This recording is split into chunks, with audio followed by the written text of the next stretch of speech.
할렐루야. 네, 반갑습니다. 잠깐 저희가 기도하고 시작하겠습니다. 잘 들리시나요? 네, 조금만. 네. 지금도 살아계셔서 이 자리에 함께 계시고 역사하고 계시는 하나님 은혜를 감사드립니다. 오늘 부족한 여종이 감히 주의 전에 섰습니다. 성령의 파수꾼을 여종의 입술에 세워주시옵시고 온전히 이 자리에는 성령의 역사하심과 우리 주 하나님의 놀라우신 은혜와 예수 그리스도의 사랑만이 남게 하여 주시옵소서. 인간의 허물과 실수와 자랑은 말끔히 지워주시기를 간절히 원하옵나이다. 생명을 저희들에게 주시기까지 저희들을 사랑하여 주신 예수님 이름으로 기도드렸습니다. 아멘. 이 마이크가 더 낫나요? 이 마이크가 더 낫나요? 이게 더 나은가요? 네, 아유 감사합니다. 오늘 제가 여기 와서 좀 보고를 드리고 싶은 것은 하나님 제게 이슬람에 대하여 보고하신 것, 목도하게 하신 것을 보고도 좀 드리고 그 다음에 여러분들께 기도 제목을 좀 부탁드리려고 합니다. 어떠신가요? 주변에서 이슬람교를 믿는 무슬림들을 좀 보시나요? 보신 분? 굉장히 여기는 그래도 많으시네요. 예. 보지 못하신 분들도 많으신데 왜 그러면 눈에 잘 보이지도 않는 무슬림에 대해서 이렇게 절박하게 말씀을 드리려고 하느냐? 세 가지 이유가 있습니다. 첫 번째는 인류 역사가 그동안 수천 년을 내려오는 동안에 복음을 방해하는 강력한 진들이 많이 있었지만 그중에 가장 강력한 진이 이슬람이라고 믿기 때문입니다.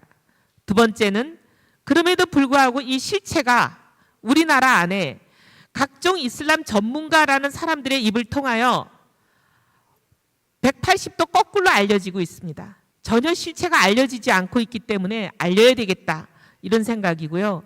그 다음에 최근에 우리나라의 이 이슬람 교를 믿는 무슬림이 급속하게 무서울 정도로 늘어나고 있습니다. 그래서 여러분들께 기도도 부탁드리려고 하는 겁니다. 그럼 첫 번째, 아까 제가 말씀드린 세 가지를 차근차근 말씀을 올리겠습니다. 왜 복음을 방해하는 가장 강력한 진이라고 말씀을 드리느냐? 이 사람들은 알라를 믿기를 거부하는 사람들을 목을 치고 있습니다. IS 때문에 요즘 외신을 많이 보시면 어떤 테러가 나고 있는지 많이 아실 겁니다. 근데 IS만이 아닙니다. 그전에도 많은 테러가 있었지만 최근에는 IS 때문에 이게 일반인들에게 많이 알려지기 시작했습니다. 아시죠? 얼마나 많은 테러가 일어나고 있는지. 아마 최근에 우리나라에서 보도된 것 중에 가장 여러분 기억에 남는 거는 파리 테러일 겁니다. 하룻밤에 132명을 사살하고 350명이 중경상을 입었습니다. 그리고 그 350명은 그 다음 날부터 목숨을 잃어갔습니다. 중경상을 입었으니까요. 근데 이 테러가, 이런 식의 테러가 전 세계 곳곳에서 일주일에 두세 건씩 계속 나고 있습니다. 한 건에 사람들의 생명이 수백 명씩 잃어가고 있습니다. 근데 이 사람들이 이렇게 테러를 일으키는 이유는 그들의 교리 때문입니다. 교리에 그러면 뭐라고 되어 있느냐? 알라를 믿기를 거부하는 사람들은 목을 치라고 되어 있습니다. 그럼에도 불구하고 우리나라의 방송, 언론 인터뷰, 특강 이런 데 나오시는 이슬람 전문가들은 뭐라 그러냐? 그건 테러리스트들 몇 명일 뿐이다. 이슬람과는 아무 상관이 없다. 이슬람은 평화의 종교고 절대 폭력적인 구절이 코란에 단 한 구절도 없다. 이렇게 얘기합니다. 코란 어디를 봐라 폭력적인 구절이 있느냐? 이슬람은 알라의 명령을 기록해 놓은 코란 또는 꾸란이라고 알려져 있는 경전을 우리의 성경처럼 경전으로 가지고 있는 종교입니다. 그리고 그 명령을 지켜 행해야 천국에 간다고 믿는 종교입니다. 그럼 코란이 어떻게 돼 있냐? 164구절이나 알라를 믿기를 거부하는 사람들을 목을 치라는 등의 폭력을 강력하게 지시하는 구절들이 있습니다. 다 읽어드릴 수는 없으니까 그중에 몇 개만 읽어드리겠습니다. 불신자에 대해서 뭐라고 얘기하느냐? 불신자라는 것은 알라를 믿지 않는 사람이죠. 47장 4절입니다. 불신자들을 만났을 때는 저들의 목을 치라. 너희가 완전히 저들을 제압했을 때는 저들을 포로로 취하고 그른 후 저들에게 은혜를 베풀어 보상금을 받고 저들을 풀어주라. 이게 경전에 나오는 구절입니다. 그다음에 뭐라고 얘기하냐면 너희가 어디서 그들을 발견하든지 그들을 살해하라. 이들에 대해서는 알라께서 너희에게 권한을 부여하였노라. 그리고 8장 12절과 17절에 보면 그들의 목을 치고, 이 불신자들에 대한 얘기가 계속되는 겁니다. 그들의 목을 치고 그들의 손가락과 발가락을 자르라. 그들을 살해한 것은 너희가 아니라 알라께서 그들을 멸망시킨 것이라. 이렇게 살해하라는 겁니다. 알라가 너희에게 권한을 줬고 너희가 그들을 죽여도 너희가 죽인 것이 아니라 알라가 죽인 것이니까 괜찮다.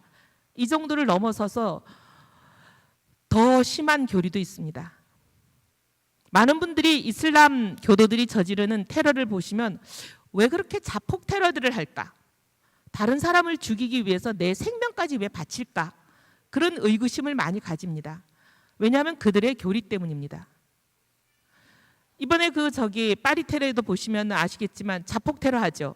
그리고 여러분 제일 기억에 많이 남아있는 대표적인 테러가 2009년 9월 11일 있었던 뉴욕의 맨하탄의 100층이 넘는 건물에, 쌍둥이 건물에 비행기 가득 폭탄을 싣고 가서 그냥 들이받아서 자기 목숨을 버리면서 수많은 인명을 살상했던 그 테러, 그것도 자폭 테러입니다.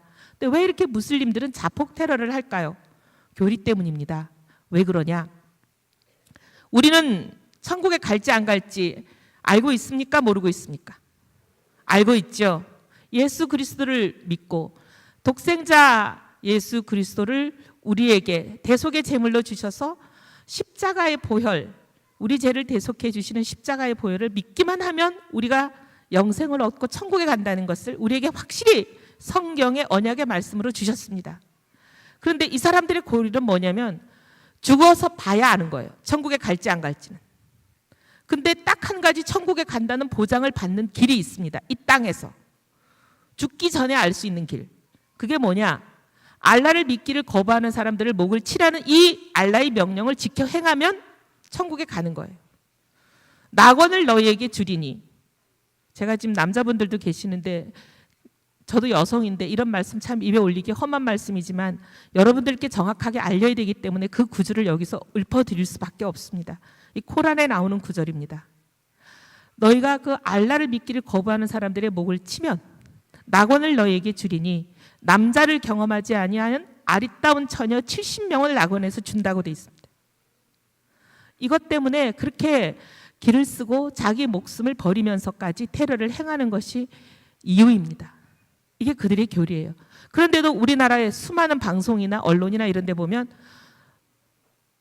평화의 종교다. 폭력적이지 않은 종교다. 고도의 문화적인 종교다. 이런 얘기들이 많이 나옵니다. 왜 그런지, 왜 그런 일들이 일어나는지 짐작하게 하는 에피소드 하나를 말씀드리겠습니다. 얼마 전에 모 방송사에서, 여러분들 매일 저녁 뉴스를 보시는 그 방송사입니다. 방송사에서 특집 5부작 이슬람 평화의 종교 5부작을 방송한 적이 있습니다. 근데 그 내용이 이렇게 이슬람은 폭력적인 구절이 한 군데도 없다, 경전에도 없다, 평화의 종교다, 이런 내용으로 가득 차 있어서 교계에서 가서 항의 데모를 했습니다. 그 방송국 앞에. 그랬는데 4회까지만 방송을 하고 마지막 5회를 방송을 안 하고 중간에 도중하차를 해버렸어요. 그래서 저도 기독교계에서 항의를 많이 하니까 방송을 끝까지 못했나 보구나 이렇게 생각했습니다. 근데 얼마 후에 기독교 방송국에 테이프 커팅을 할 일이 있어서 갔더니 거기서 기독교 방송국에 근무하는 어떤 PD가 저한테 그렇게 얘기를 하세요. 그때 왜 5회가 방송이 안 됐는지 아세요?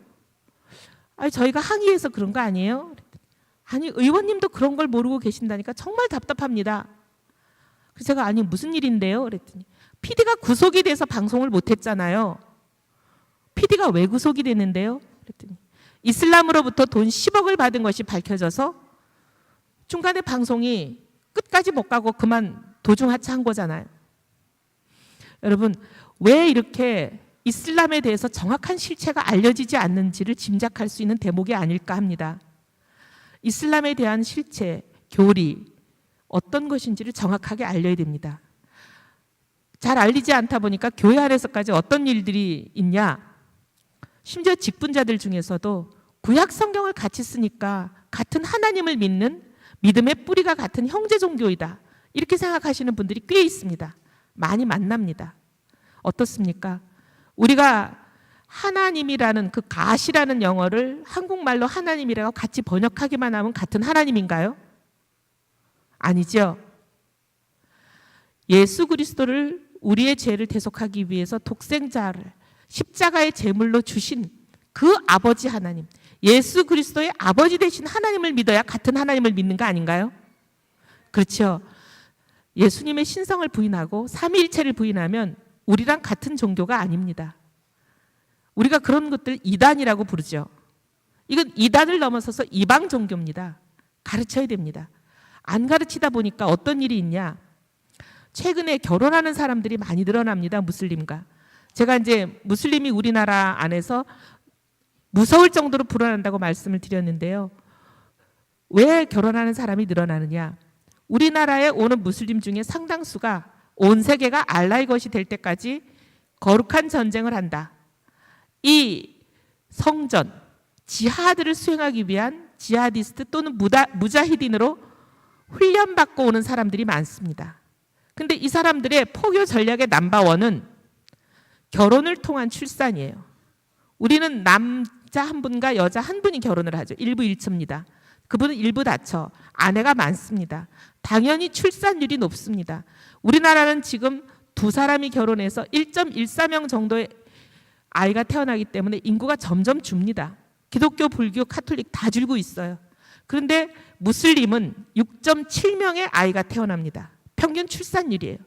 그러다 보니 1년에 태어난 무슬림을 365일로 나눠서 1일 평균 몇 명이 느느냐 계산한 통계가 나왔는데요. 하루에 7만 명씩 늘고 있답니다. 하루에 7만 명이면요. 1년이면 2,555만 명이 느는 겁니다. 매년 늘고 있습니다. 지금 그렇게 계속.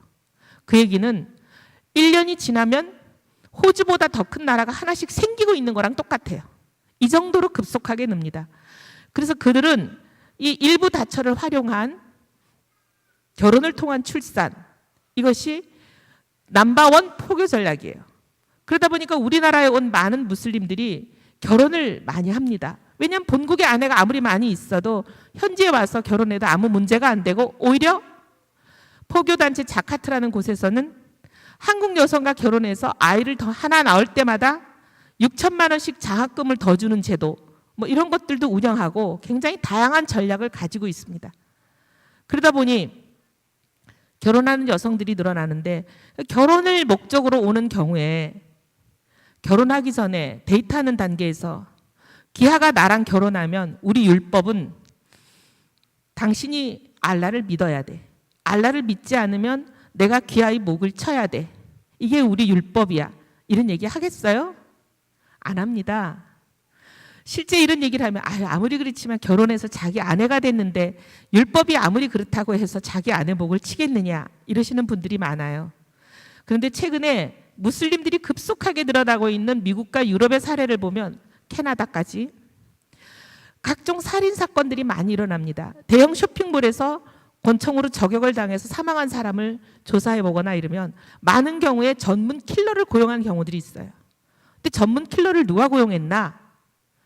놀라운 건 부모님들이 고용한 경우가 많아요. 자기 자녀를 죽이라고. 그럼 그 자녀를 죽이라고 전문 킬러를 고용한 부모님은 누구냐? 서방 세계를 경험하고 나서 이 무슬림의 율법과 이 이슬람 율법 샤리아가 너무 맞지 않다 등등의 이유로 무슬림을 떠나기로 결정한 자녀들에게 처음에는 권면합니다.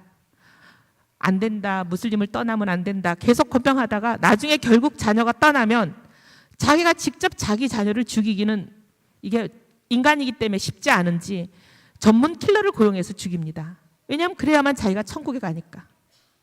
이런 사건들이 수도 없이 일어나고 있는 것이 무슬림이 많이 늘어나고 있는 유럽과 미국, 캐나다, 호주 이런 데서 일어나는 일들입니다.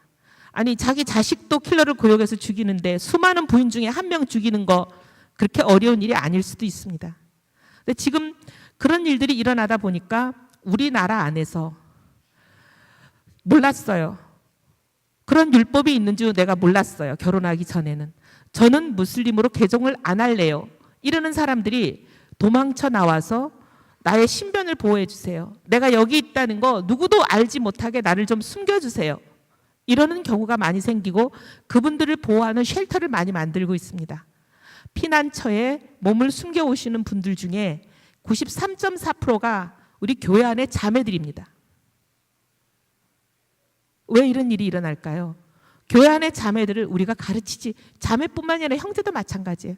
가르치지 않아서 그렇습니다. 이슬람의 교리가 어떤 건지, 무슬림이 어떤 사람들인지를 가르치지 않아서 이런 일이 일어납니다. 가르쳐야 합니다.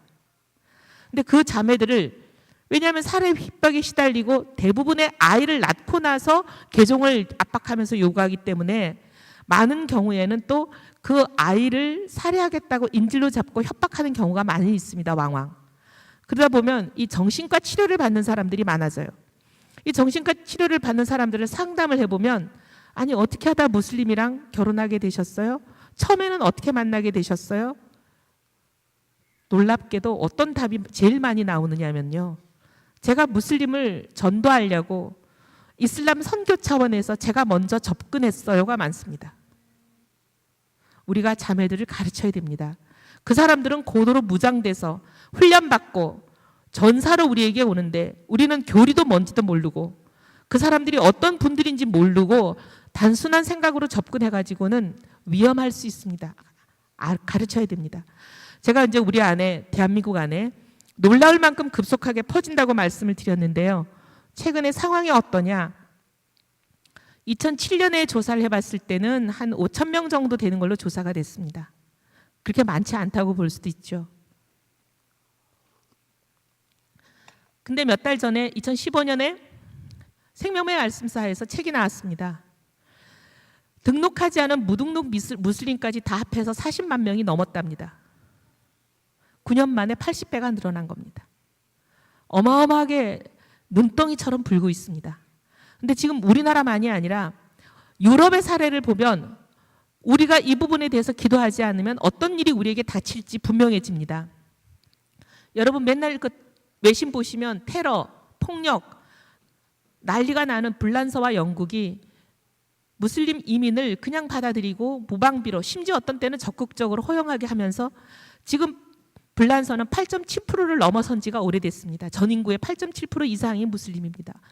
그리고 유럽의 큰 도시들, 오스트리아의 비엔나, 벨기에의 수도 브뤼셀 이런 데들은 이미 도시의 20%를 넘어선 지가 오래입니다. 40%, 50%를 넘어선 곳들도 있고요. 그리고 이 사람들은 일정 비율이 되면 그 나라의 사법 체계를 따르지 않습니다. 우리는 알라의 백성이고 알라의 시민이기 때문에 알라의 법을 따르겠다. 우리는 우리만의 법정에, 알라의 법정에 서겠다. 이렇게 하면서 자경단을 만듭니다. 이슬람 폴리스라고 불리죠. 심지어 불란서 안에는 720개의 이슬람 자경단이 관리하는 지구가 있습니다. 스웨덴 같은 경우는 어떤 일까지 생기냐면 70개의 그 자경단이 관리하는 지구 중에서 55개가 자기들 구역 내에 스웨덴 경찰이 들어오면 돌을 던지고 총을 쏘고 쫓아냅니다. 아주 치안이고 뭐고 다 무너지는 그런 상황입니다. 하나님 나라가 무너지는 건 기본이죠. 아까 보셨잖아요. 알라를 믿기를 거부하면 그냥 살해를 하니까 그건 하나님 나라가 무너지는 건 기본이고 그 외에 법과 질서와 치안이 그냥 무너집니다. 제가 조금 이따 지금 말씀드릴게요. 이슬람 율법 샤리아가 얼마나 무서운 거냐면요. 그 사람들이 호주나 태국, 캐나다나 이런 데 가서 법률 제하들을 했습니다. 처음에는 땅덩이는 넓고 인구는 작고 이민을 받아들였죠. 근데 이민도 돈 가진 이민이 더 좋으니까 가난한 이민보다는 부자 이민을 많이 받아들이다 보니까 오일만이를 많이 가지고 1년 365일 40도가 넘는 열사의 땅, 물도 없고 풀 한 폭이 없는 그런 땅에서 살던 중동 사람들이 대거 이민을 왔습니다. 그래서 인구가 점점 불죠.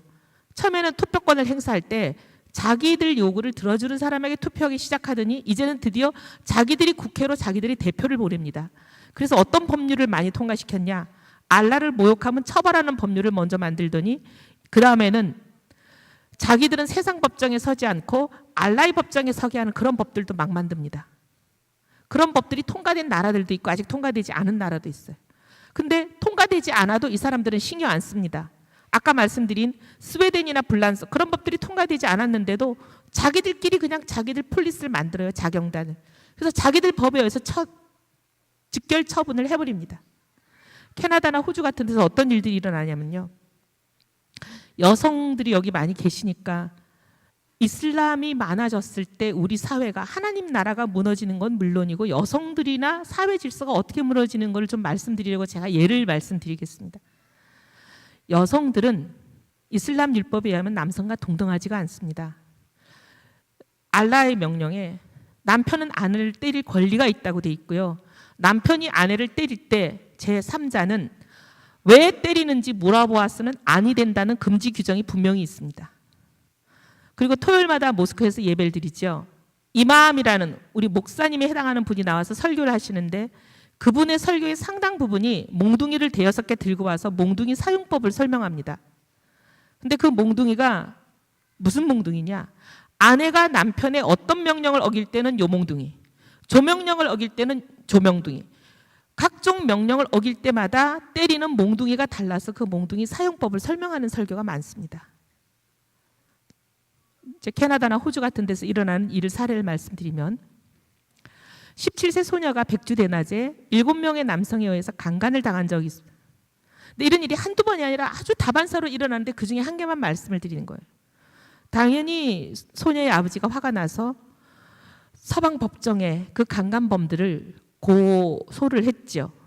그날 밤에 소위 자경단이라고 하는 이슬람 폴리스가 수백 명이 나타나서 그 소녀를 돌로 쳐서 죽이는 투석형에 처해버렸어요. 그러면 서방 법정은 이런 사람들을 어떻게 처리할 수 있냐? 처리를 못합니다. 그게 문제예요. 왜냐하면 이 사람들의 주장은 우리는 알라의 백성, 알라의 시민, 알라의 법을 지키는 사람, 세상 법을 지키지 않는다. 그래서 우리는 알라의 법정에 서서 알라의 재판을 받아야지 세상 법정에 서서 세상 재판을 받지 않겠다.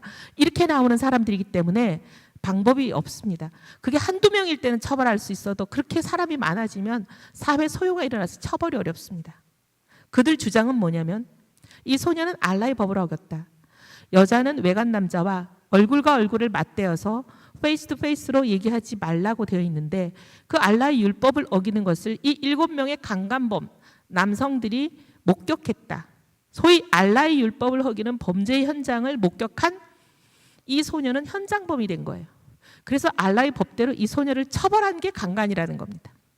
알라의 법대로 했는데 왜 세상 법정에 그 아버지가 우리를 고소하냐? 잘못됐다. 그래서 알라의 법정에 세워서 알라의 법대로 처리했다 우리가. 이렇게 나오는 겁니다. 방법이 없습니다. 호주에서 무슨 일이 있었냐면 하도 그런 범죄가 많이 일어나고 그걸 소위 명예살인이라고 하거든요. 그리고 무슬림이 증가하기 시작하면 테러, 살인 이런 건 당연하고요. 성폭력이 38.7배가 증가합니다. 왜냐하면 여성은 그냥 여성이 자기들 율법을 어겼을 때 마구 처벌하는 방식이 그냥 집단 강간, 뭐 이런 윤간 이런 거니까요. 자기들끼리 처리를 해버리니까 성폭력이 무지하게 많이 일어납니다. 그래서 호주에서 이걸 가만뒀다가는 사회 질서가 무너져서 도저히 감당이 안 되겠다. 그래서 어느 날 어떤 소녀를 강간한 강간범을 구속을 시켰어요. 법 질서를 세워야 되겠다. 그랬더니 그 주말에 공원에 수만 명의 이슬람 교도들이 모였습니다. 항의하는 거죠. 너희가 왜 알라의 백성을 너희가 판단하냐? 우리는 알라의 법정에서 재판을 받겠다. 알라의 법에 의하면 여성은 히잡을 쓰지 않고 맨 얼굴로 밖에 돌아다니는 게 금지되어 있는데 그 소녀가 히잡을 쓰지 않고 밖에 나가는 것을 이 강간범이 목격하고 알라의 법대로 처벌했다. 처벌한 게 강간입니다. 정당한 일을 했는데 왜 세상 법정이 알라의 백성에게 부당한 처벌을 하려고 하느냐? 그러면서 뭔 비유를 드냐면 공원에 소고기가 놓여져 있어요. 근데 포장지에 쌓여져 있지 않고 그냥 놓여져 있어요. 맨걸로. 그럼 고양이가 와서 그 소고기를 먹는 건 당연한 거 아니냐? 여자가 히잡을 쓰지 않고 돌아다니는 것은 공원에 포장지에 싸지 않고 소고기를 내버려 두는 것과 똑같다. 그 소녀를 강간하는 것은 당연하다는 거예요. 그렇게 얘기하면서 이 강간법을 석방해내라고 요구하는 연설을 알 힐랄이라는 호주에서 가장 존경받는 이맘이 했고 그 연설이 폭풍 공감을 일으키면서 거기에 올쏘올쏘하고 수만 명이 거리로 뛰쳐나와가지고 가게를 부시고 돌을 던지고 화염병을 던지고 폭동이 일어나서 결국 호주 당국은 그 강간법을 풀어줄 수밖에 없었습니다. 이런 게 어떻게 보면 이슬람 문화와 우리 문화가 충돌했을 때 우리 사회에 일어날 수 있는, 다른 나라가 겪고 있는 일들이니까 우리가 이슬람이 쓰나미처럼 몰려오는 것을 하나님께 기도하고 막지 않으면 일어날 수 있는 일들입니다. 그러면 우리나라에 최근에 어떤 일들이 일어나고 있느냐? 눈덩이처럼 불고 있다 그랬는데요. 두 가지 유형으로들 많이 들어옵니다. 첫 번째 유형은 산업체 현장에서 근로하는 근로자들이에요.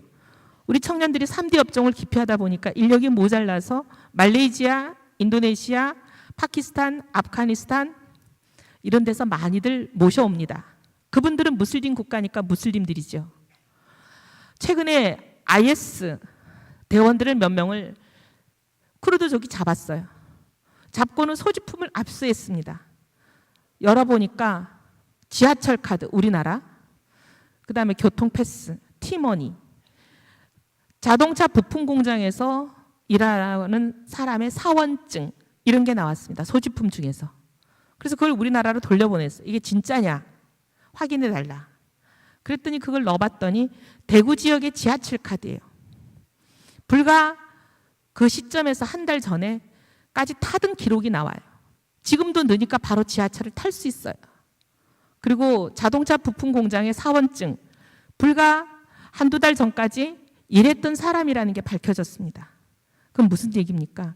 우리나라에 있던 무슬림이 IS 본부에 합류했다는 얘기죠. IS는 두 단계 전략을 지금 쓰고 있습니다. 첫 단계는 전 세계로부터 자기들의 전사를 모집합니다. 두 번째 단계는 훈련을 시킨 다음에 자기들이 있었던 나라로 돌려보내서 그 나라에서 알라의 것이 되게 하는 거룩한 전쟁, 전쟁이 바로 테러나 폭력을 의미하는 거잖아요. 그 전쟁을 일으키게 하는 것이 2단계입니다. 지금 벌써 2단계로 접어들었습니다. 1단계 동영상, 모집해서 훈련시키는 동영상 중에 제가 본 충격적인 건 이런 게 있습니다. 자기들이 훈련을 시키고 계속 유튜브에 올리니까요. 뭐 살해하는 잔인한 장면은 계속 올리지만 많은 분들이 이건 너무 잔인하다고 계속 삭제를 하는데도 끊임없이 올라와서 아마 많은 분들이 보셨을 겁니다. 근데 그 훈련하는 동영상 중에 어떤 게 있었냐면 걸음마를 갓 뗀 어린아이 같아요. 한 3살, 4살쯤 돼 보여요. 그런 아이들이 잘 걷지도 못하고 이렇게 뒤뚱뒤뚱 걸어요. 그리고 그 어린아이들에게 사람 목을 따는 참수 훈련을 시키고 있습니다. 근데 직접 사람의 목을 따는 건 아니고 인형으로 하죠. 인형으로 하고 그 목을 따는 훈련을 다 끝낸 아이들이 군복을 입고는 막 손을 흔들면서 알라후 아크바르 이렇게 외쳐요. 알라는 위대하시다는 거거든요. 근데 이게 지난번 파리 테러나 온갖 전 세계에서 일어나고 있는 이 이슬람 교도 무슬림들이 하는 테러를 하고 나면 그 테러리스트는 꼭 끝나고 알라후 아크바르 합니다. 뭔 얘기냐면 테러를 하는 이유가 알라의 명령을 수행한 거잖아요. 알라를 믿기를 거부하는 자들의 목을 치라고 하는 알라의 명령을 수행했으니까 수행했다고 임무 완료 보고를 드리는 거예요. 알라께. 제가 이렇게 임무를 완료했습니다. 그러니까 저에게 보장하신 낙원에 보내주시고 남자를 경험하지 않은 70명의 아름다운 처녀를 주시기 바랍니다. 이 보고식이에요. 신고식. 그리고 알라는 위대하시다 하고 떠드는 건데 그 어린아이들이 그 목을 따는 훈련을 끝내고 나서 거의 말도 잘 안 되는 그 오물오물한 입으로 알라후 아크바를 외칩니다. 어제 제가 뉴스를 보고 굉장히 놀랐는데 어제 그 뉴스 보신 분들 계실지 모르겠어요. 우리나라 뉴스에도 나왔습니다. 자기들이 또 동영상을 하나 공개했는데 4살짜리가 차를 폭파시켜가지고 사람들을 5명인가 4명인가 그 사람들을 한꺼번에 죽이는 그 동영상. 4살짜리가 차를 폭파시켜가지고 한꺼번에 사람을 죽이는 그 테러하는 동영상을 공개를 하고 그 4살짜리 얼굴을 이렇게 이름까지 나왔어요. 그리고 그 4살짜리가 딱 그 폭파해서 사람을 죽이고 나서 알라후 아크바르 하는 걸 동영상을 공개했습니다. 그게 어제 뉴스에 나오더라고요. 이런 상황입니다. 이런 상황. 걱정이에요. 정말 걱정이에요. 여러분 그런데 2단계가 이미 시작됐습니다. 지난번에 그 파리 바타클란 극장의 테러 아마 아실 거예요. 한 자리에서 파리 전체에서 132명이 그날 사살됐는데 그날 밤에 하룻밤에 근데 바타클랑이란 극장에서 89명을 사살했습니다. 한 사람 한 사람 불러내서 알라를 믿느냐 라고 물어봤고 믿는다고 답한 사람들은 살려줬어요. 믿지 않는 사람들이 사살된 거죠. 근데 그 테러범들이 막 자폭하고 그랬잖아요. 근데 나중에 수사한 결과를 발표하지 않았습니까? IS 본부에 가서 훈련을 받고 자기 나라로 보내진 2단계 테러리스트들이라는 게 밝혀졌습니다. 근데 지금 아까 우리 산업체 현장에 있던 우리나라에 있던 무슬림들이 본부로 가서 그 소지품들이 발견될 것까지는 확인이 됐는데 언제 2단계로 우리나라 있던 대로 다시 돌아와서 여기에서 그 거룩한 전쟁, 테러를 일으킬지 아무도 모르는 상황입니다. 기도해야 됩니다. 기도로 막아야 됩니다. 이 기도는. 그렇지 않습니까? 예. 근데 이 2단계 테러가 이미 많이 일어나고 있고요. 상당히 임박하지 않았나 그런 생각이 듭니다. 왜냐하면 모든 그런 이슬람 교도들 중에서 일부 테러를 일삼는 사람들이 하는 그 테러가 미국과 영국과 유럽에만 있는 줄 알았는데 최근에 한 2주 전이었나 3주 전이었나 뉴스에 뭐가 났냐면요. 인도네시아에 테러가 일어났습니다. IS가 자기들이 테러했다고 발표했어요. 그렇게 하면서 뭐라 그러냐면 이제는 아시아다. 이제는 아시아에 시작한다. 이렇게 얘기했습니다. 아시아에 시작하면 임박하지 않았나 싶어요. 여러분 기도로 이걸 막아야 됩니다. 기도해 주셔야 됩니다. 그 산업체 근로자로 오는 경로 말고 또 하나 경로가 대학생, 유학생으로 들어오는 경로입니다. 유학생으로 들어오는 경로인데 지금 현재 우리나라에 굉장히 그 대학가에 유학생들이 많이 늘어나고 있어요. 근데 그러다 보니까 이제 어떤 요구들이 빗발치느냐? 그 학생들을 보낸 대사관, 본국의 대사관이나 이런 곳들을 통하여서 많은 요구들을 합니다.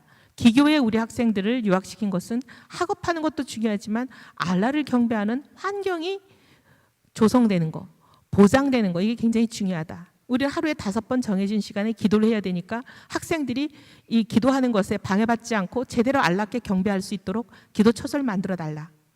그 다음에 알라의 백성에게는 거룩하고 정결한 것만 먹으라고 할랄을 먹으라고 얘기를 했는데 기교의 구내식당에서 이게 제공되지 않고 있다. 그러니 기교의 구내식당에서는 할랄을 제공해라.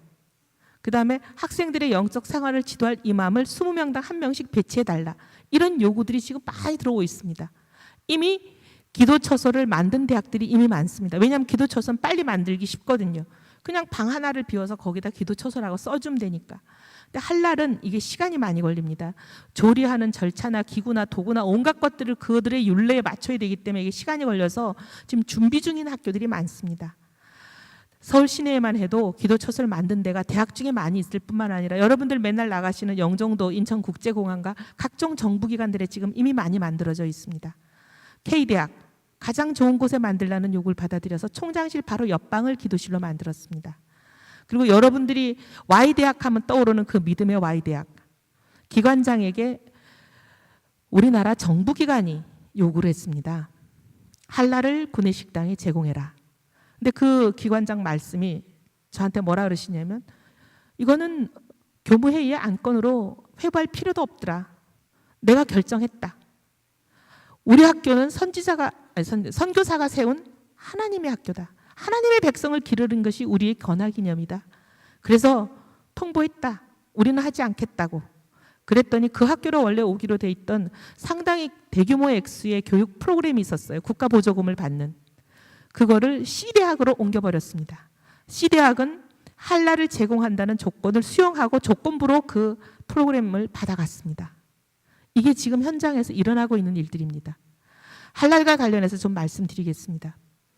3월 달에 대통령께서 중동을 방문하셨죠. 뉴스 통해서 아마 보셨을 겁니다.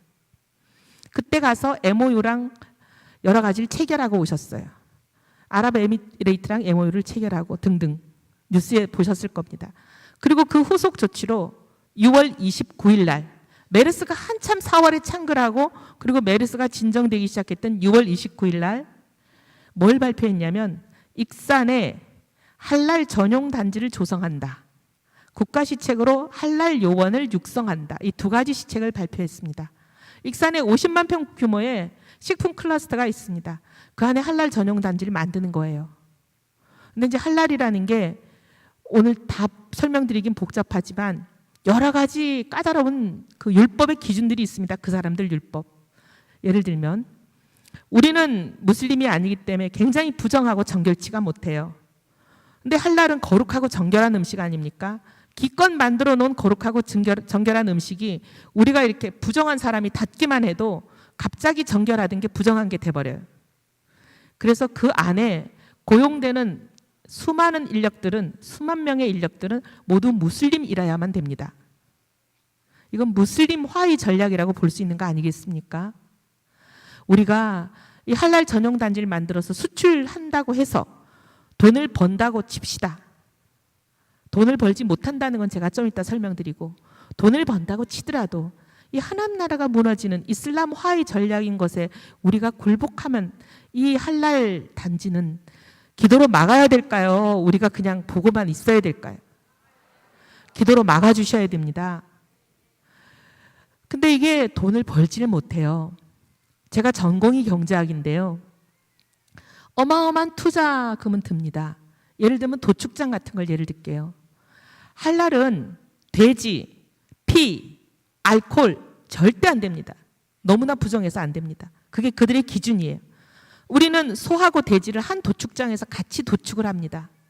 근데 원래 이 할랄 기준은 할랄 전용 단지가 있으면 그 끝에서 5kg까지 재서 그 5kg 건방을 다 동그랗게 해놓으면 그 안에 돼지가 얼씬거려도 안 돼요. 양돈 농가 안 되고, 돼지고기 파는 정육점 안 되고, 돼지고기를 음식 만들어 먹는 식당 안 되고, 여기서 근무하는 사람들이 돼지고기 먹고 들어와도 걸리면 할랄 인증이 취소될 정도로 굉장히 까다롭습니다. 그런데 돼지랑 같은 도축장에서 잡은 소는 할랄이 될 수가 없죠. 그래서 도축장을 새로 만들어야 됩니다. 자비아식 도축장이라 그래요. 할랄 도축장을. 근데 그중에 피가 안 된다고 말씀드렸죠. 할랄 도축은 굉장히 여러 가지 율례를 따라야 됩니다. 그들의 짐승의 머리를 메칼 향해 놔야 되고, 짐승의 목을 따기 전에 알라의 율법대로 알라에게 제사를 지내야 되고, 알라에게 이름으로 목을 따야 되고, 더 중요한 거는 피가 한 방울도 남으면 안 되는데, 짐승은 사망하는 순간 이 몸 안에 모세혈관이나 이렇게 곳곳에 응고되어 있는 혈액이 밖으로 빠져나오지 않습니다. 그렇기 때문에 살려둔 채로 살아있는 상태에서 거꾸로 매다는 특수 장비를 가지고 몸 안에 있는 모든 피를 빼야 돼요. 그러니 자비아식 도축장, 그 설비를 갖춘 도축장을 따로 만들어야 됩니다. 돼지랑 같이 잡는 우리 도축장은 못 써요. 근데 하나 짓는데 350억씩 든답니다. 우리 세금으로 지원한다고 하는데, 이뿐만이 아니라 할랄이라고 하는 것은 거룩하고 정결한 거기 때문에 부정한 것, 정결치 못한 것이 담겨있던 그릇에 담으면 그 순간 부정하고 정결치 못한 게 돼버립니다. 그럼 예를 들어서 생각해 보세요. 식품이잖아요. 썰고 씻고 굽고 볶고 후라이팬, 도마, 칼, 종재기, 다라이, 온갖 도구가 다 필요하고, 조리용구뿐만이 아니라 운송기구가 필요합니다. 트레일러나 트럭이나 온갖 게 다 필요하고, 우리가 먹으려고 만드는 게 아니라 수출합니다. 비행기로 실어 날르든 배로 실어 날르든 실어 날라야 됩니다. 여기 할랄이 아닌 것들을 담았던 거는 다 쓸 수가 없어요. 그래서 할랄 전용으로 다 다시 마련해야 됩니다. 어마어마한 투자비가 듭니다. 투자비가 드는데 이게 그럼 최산성이 있냐? 우리 음식은 젓갈, 김치, 된장, 고추장, 발효 식품인 거, 이게 양념으로든 뭐로든 안 들어가고 뭘 만들 수 있습니까? 근데 이거는 알코올이 소량 들어 있습니다. 알코올이 들어가면 다 할랄의 실격이에요. 그리고 할랄 인증이라는 게 1년마다 계속 갱신되는데, 실사단이 와서 점검을 할 때 반주라도 한 잔 먹고 들어온 사람, 알코올 먹은 사람 눈에 걸리면 그냥 인증 취소예요. 돼지고기 먹고 들어온 사람 걸려도 취소고요. 우리가 지키기가 어렵습니다. 그건 그렇다 치더라도. 그 다음에 예를 들면 양고기. 무슬림 국가들은 대부분 양고기 먹죠. 소고기, 닭고기도 먹지만 우리나라에서 양이 나나요? 안 나죠. 우리가 양고기를 사와서 가공을 해서 돈을 내고 도장을 찍어서 다시 대파는 게 싸게 먹히겠습니까? 호주나 뉴질랜드에서 그냥 양고기를 바로 무슬림 국가로 수출하는 게 싸겠습니까? 우리가 경제정이 없습니다. 채산성이 없어요.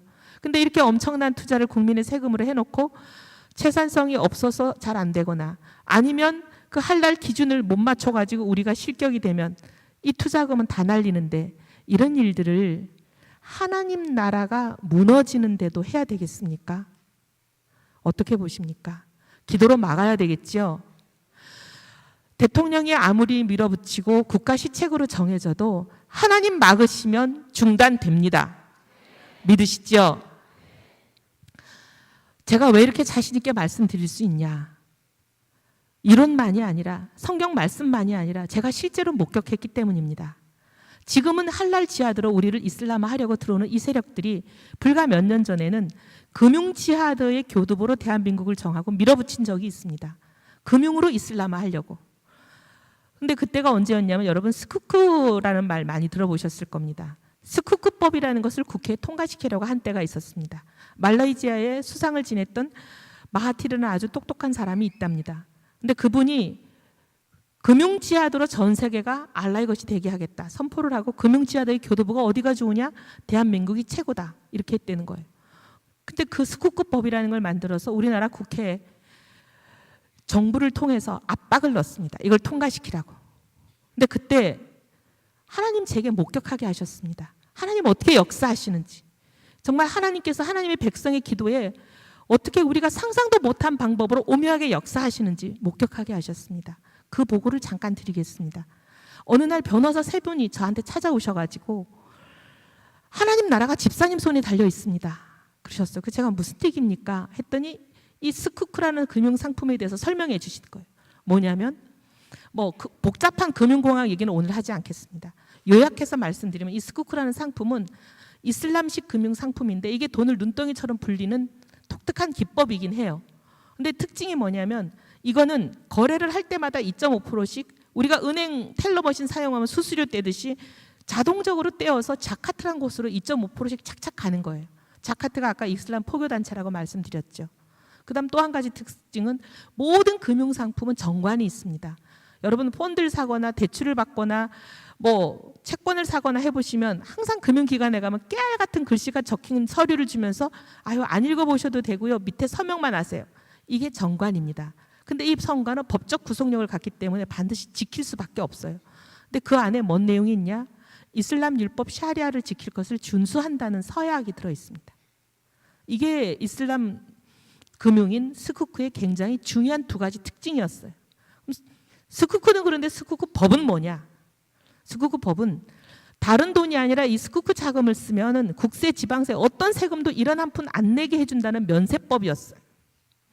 상상을 해보십시오. 이 법이 통과가 된다면 누가 세금을 좋아서 기뻐서 일부러 내겠습니까? 가능하면 세금을 안 내는 다른 돈을 쓰기보다는 세금을 안 내는 스쿠크 돈을 쓰지 않겠습니까? 그럼 이 법이 통과되면 우리나라의 수많은 사람들로 하여금 스쿠크 돈을 쓰도록 자연히 내모는 결과가 되고 그러면 사람들이 스쿠크 돈을 쓸수록 거래가 될 때마다 2.5%씩 착착 뛰어서 자카트로 가는 건 자카트는 가만히 앉아서 그냥 눈덩이처럼 돈을 불리는 결과가 되는 겁니다. 이슬람 포교의 날개를 다는 거죠. 그 다음에 그 돈을 쓴다고 금융상품을 살 때마다 사람들이 사인을 하는데 그건 자동적으로 이슬람 율법 샤리아를 준수하는 서약이 되는 걸 모르고 다 알라의 백성을 만드는 겁니다. 이슬람에 복속시키는 겁니다. 그게. 그러니 그 법이 통과되면 하나님 나라가 한순간에 무너진다고 봐도 되지 않겠습니까? 근데 그 법이 국회로 왔을 때 이 법을 막아달라는 거예요. 이 설명을 다 하시면서. 제가 300명의 국회의원을 저 하나가 무슨 힘으로 막겠습니까? 하지만 하나님께서 함께 하시면 300명 아니라 3,000명이라도 막지 않겠습니까? 하나님께서 국회의원의 자리를 주신 것이 이때를 위함인 줄 알겠습니다. 그리고 같이 기도하고 막기 시작했어요. 근데 국회 우리 상임위원회에서 찬반 표결을 하는데 우리 상임위에서 이게 부결되면 더 이상 올라가지를 않습니다. 올라가면 300명 투표하는 그 마지막 단계까지 가는데 300명 투표하면 못 막아요. 우리 단계는 26명 투표하니까 여러분 26명 막는 게 쉽겠습니까? 300명 막는 게 쉽겠습니까? 우리 단계에서 막는 게 훨씬 쉽죠. 수가 작을수록 막기가 쉽습니다. 26명 단계에서 하나님의 사람이라야 말을 들어줄 거 아닙니까? 누가 하나님의 사람인가 명단을 보고 조사를 했더니 집사님, 안수 집사님, 장로님이 17분이 계세요. 반이 넘죠. 이분들만 제 얘기를 들어줘도 막을 수 있습니다. 일일이 찾아가서 얘기를 했는데 놀라운 거는 하나같이 뭐라 그러냐면, 아니 이 사람아, 대통령이 밀어붙이는 법인데 그걸 반대하면 내가 공천을 못 받지 않겠나. 그래도 공천은 받아야지. 안 도와주셨어요. 찾아가고 또 찾아가고, 어떤 사람은 5번까지 찾아가고 최소한 3번 이상씩 다 찾아갔는데도 2명이 더 도와주시기로 하셨습니다. 저하고 2명이니까 3명이에요. 23대 3입니다. 막질 못하는 거죠. 표결하는 날이 됐습니다. 근데 저는 이제 고신에서 자라고 어릴 때부터 받은 훈련 중에 하나가, 항상 중요한 일이 있으면 그 자리에 미리 가서 성령의 도우심을 구하는 기도를 하는 거. 하나님, 오늘 이 자리에서 중요한 하나님 나라가 무너지느냐 지켜지느냐 의결이 있습니다. 이곳에 성령님만 주관하여 주시고 악한 영은 틈타지 못하게 지켜주시옵소서. 성령의 캡슐을 쳐주십시오. 기도하고 있는데 이상하게 시간이 됐는데도 아무도 안 들어와요. 점심때가 돼도 안 들어오고 아무도 안 들어와서 알아보니까 여와 야가 싸웠답니다. TV 보면 여야 싸우면 아무도 안 들어오죠. 그래서 이제 계속 기도하고 있는데, 그날이 12월 국회 마지막 저희 회의였거든요. 우리 상임위에. 요 날을 잘 넘기면 1월은 국회법에 의해서 회의가 없어요. 2월에 회의가 열릴 수는 있는데, 여러분 TV 보시면 아시겠지만 국회가 회의를 한번 열려면 여야가 날짜를 합의를 해야 됩니다. 근데 여야 합의하는 게 애 낳는 것보다 힘들잖아요. 어떤 때는 여야가 합의가 안 돼갖고 6개월씩 회의를 못 연 적도 있었어요. 그래서 제가 하나님, 오늘 이날만 넘기게 해주세요. 이날만 넘기면 상당히 시간을 봅니다. 죄송합니다. 그렇게 기도하고 있는데 나중에 오후 늦게 되니까 저도 힘도 빠지고 밥도 못 먹고 자꾸 마음이 약해지면서, 하나님, 제가 그렇게 찾아가서 울어도 보고 협박을 해봐도 말을 안 듣는 이 사람들, 제가 더 이상 할 수 있는 일은 없습니다. 제 역할은 여기서 끝입니다. 자꾸 이런 기도를 하는 거예요. 제가 협박을 했다 그랬는데 제가 나이가 제일 어리고 직분도 제가 집사니까 제일 어리죠. 뭘로 협박하겠습니까? 하나님 말씀으로 할 수밖에 없지요. 혹시 성경 가지고 계시면 저희가 갈라디아서 1장 10절을 한번 찾아보겠습니다. 갈라디아서 1장 10절입니다. 갈라디아서 1장 10절 찾으신 줄 알고 합독하겠습니다. 이제 내가 사람들에게 좋게 하랴, 하나님께 좋게 하랴, 사람들에게 기쁨을 구하랴, 내가 지금까지 사람들의 기쁨을 구하였다면 그리스도의 종이 아니니라. 아멘. 대통령을 기쁘게 하시겠어요? 하나님을 기쁘게 하시겠어요? 대통령의 기쁨을 구하신다면 그리스도의 종이 아니지 않습니까?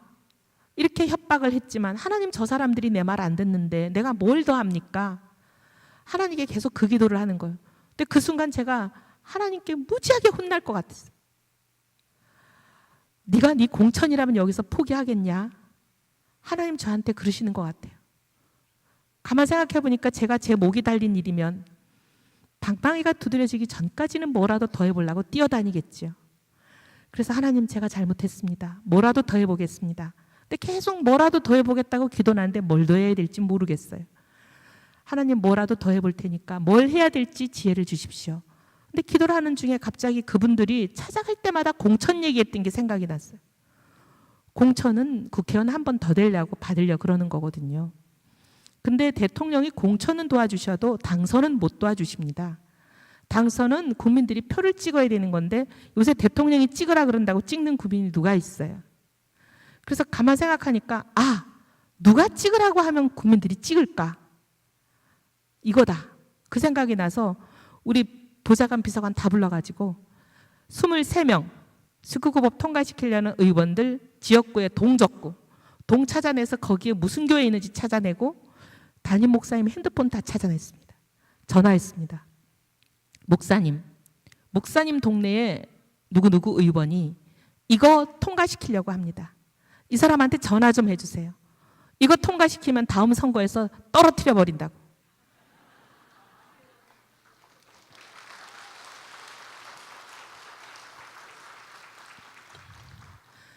근데 이런 전화를 하는데 그중에 어떤 목사님 저한테 뭐라 그러시냐면, 아이고 이 사람아, 안 그래도 우리가 모여서 당신 얘기를 하고 있다. 왜 모여 계세요? 그랬더니 그날 무슨 교회 행사가 있어갖고 테이프 커팅 때문에 많은 목사님이 모여 계세요. 근데 제 명단에 있는 상당수가 거기 계시는 거예요. 하나님 역사하심 아니겠습니까? 왜 하필이면 그 시간에 거기 그렇게 모여 계셨겠어요? 근데 그분들이 뭐라 그러시냐면 우리가 이 법이 통과되지 않도록 새벽 제단마다 하나님께 무릎 꿇고 눈물로 기도했다.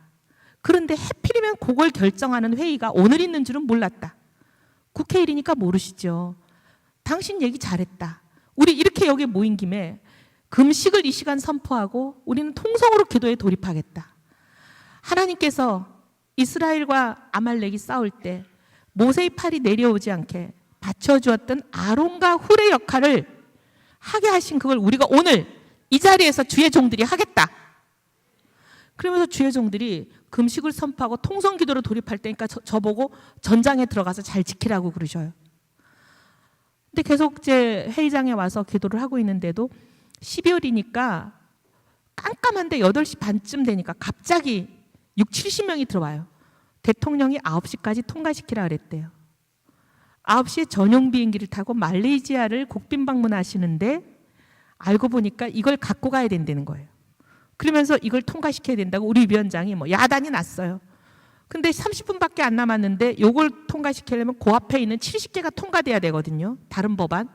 시간이 얼마나 모자라요. 70개 30분에 통과가 안 돼요.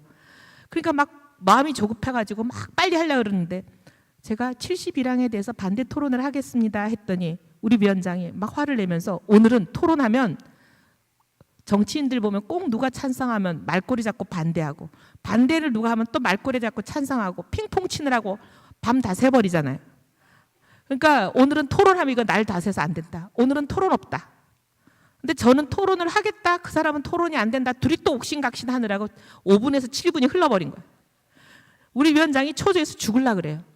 그러더니 저를 옆방으로 부르더니 오늘은 좀 도와달라. 대통령이 지금 비상대기라고 기다리고 계신다. 그렇게 한참 막 수려 옥신각신 하고 있는데 어디서 전화가 오니까 네, 9시까지 통과시키려고 무진애를 쓰고 있습니다. 그런데 지금 이혜원 의원이 방해를 해서 지연이 되고 있습니다. 이러더니 전화를 받고 저한테 당신이 오늘 내 소원을 들어주면 내 통과하는 걸 도와주면 당신 소원을 내가 다 들어줄게. 소원이 뭐야? 그러세요. 그래서 제가 이거를 토론하겠다는 게 제 목표니까 상정을 안 하면 토론을 못하죠. 상정을 안 하면 됩니다. 이랬더니 이분은 제가 이걸 통과를 시키지 말라고 거의 뭐 들어눌 줄 알았나 봐요. 근데 이만큼 예상했는데 요만큼 요구하니까 막 얼굴이 확 펴지더니 상정만 안 시키면 돼? 이러더니 알았어. 별것도 아닌 거 가지고 괜히 겁먹었네. 하더니 전화를 대고 일이 간단하게 해결됐습니다. 별것도 아닌데 괜히 시간만 끌었습니다. 이러더니 빨리 가자 해가지고 와서 그냥 요 71번 항 스크그법만 빼고 나머지 70개를 일괄 상정, 일괄 통과로 그냥 번개불 공복듯이 해버리고 대통령한테 보고하러 가야 된다고 가버렸어요.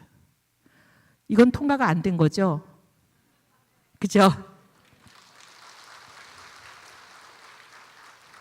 그런데 놀라운 거는 또 그 다음이에요. 이게 통과가 안 되고 나니까 뭐 완전 청와대는 비상대책 회의가 열리고 난리가 났어요. 비행기를 타고 이거를 갖다 주고 말레이시아가 자꾸 이걸 갖고 오라 그러니까 이걸 갖다 주고 전문학적인 규모의 국책 사업을 받아오는 MOU를 체결하러 가시는 거였대요. 근데 이걸 통과를 못 시켰으니까 MOU를 체결을 못 했잖아요. 그러니까 얼마나 청와대가 화가 났겠어요. 계속 압력을 넣으니까 우리 위원장이 2월에 날짜가 잡히면 첫 회의에서 바로 통과시키겠다 이랬는데 여야가 아까 싸웠던 문제가 2월이 돼도 해결이 안 돼가지고 계속 싸우느라 날짜가 안 잡혀요. 그렇게 세월이 계속 가고 있는데 후쿠시마에서 원전이 터질 줄 누가 알았겠습니까? 후쿠시마에서 원전 터질 걸 아신 분 계셨어요? 아무도 없었어요. 갑자기 터졌잖아요. 근데 후쿠시마에 원전이 터지니까 원전을 반대하는 정서가 전 세계에 확 생겼습니다. 우리나라는 당연했고요. 우리나라가 제일 심했잖아요. 원전 절대 안 된다. 원전 제로. 앙겔라 메리켈이 선언하고 우리나라 사람들은 일본에서 수입되는 거 전면 금지하고 난리가 났어요. 원전 안 된다. 나중에 알고 보니까 이걸 갖다 주고 스크쿠법을 통과시켜서 갖다 주고 받아올려던 그 국책 사업이 원전을 짓는 건 줄 누가 알았겠어요. 그러니 후쿠시마에서 원전이 터져버리니까 청와대에서 그렇게 밀어붙이던 압력이 스르르르 줄어들어 버렸어요. 그래서 우리는 국회에서 죽어라고 막고 있고 결국은 다음 선거가 될 때까지 이게 통과를 못했어요. 그 다음 선거까지, 그러니까 국회가 막을 내릴 때까지 통과가 안 되고 이렇게 계류가 돼 있으면 자동 폐기되는 것이 국회법입니다. 그래서 자동 폐기가 돼버렸어요. 그냥 통과가 안 되는 정도가 아니라 자동 폐기가 돼버린 거예요. 하나님 말끔하게 처리해 주셨어요. 국회의원 300명을 어떻게 막느냐? 아무도 못할 거라고 생각했습니다. 대통령 그렇게 밀어붙이고 집권 여당이 187석이나 되는 의석으로 이걸 찬성하고 밀어붙이는데 이걸 어떻게 막겠냐? 누구도 막지 못한다고 했지만 하나님 막으셨습니다. 하나님이 주의 백성들의 기도를 들으시고 막으셨습니다. 다윗이 골리앗에게 너는 칼과 단창으로 내게 나오지만 나는 만군의 여호와 하나님의 이름으로 너에게 나간다. 하나님 우리와 함께 계십니다. 전쟁은 여호와께 속한 것이지 사람에게 속한 것이 아닙니다. 여호와의 구원하신 칼과 창에 있지 아니합니다. 우리의 죄악을 고백하고 하나님의 도우심을 구하며 이 땅을 지켜주시라, 이 땅을 고쳐주시라 기도하는 주의 백성에게 여호와의 구원하심이 임하실 줄 믿습니다. 여러분 한나를 위해서도 기도해 주십시오. 감사합니다.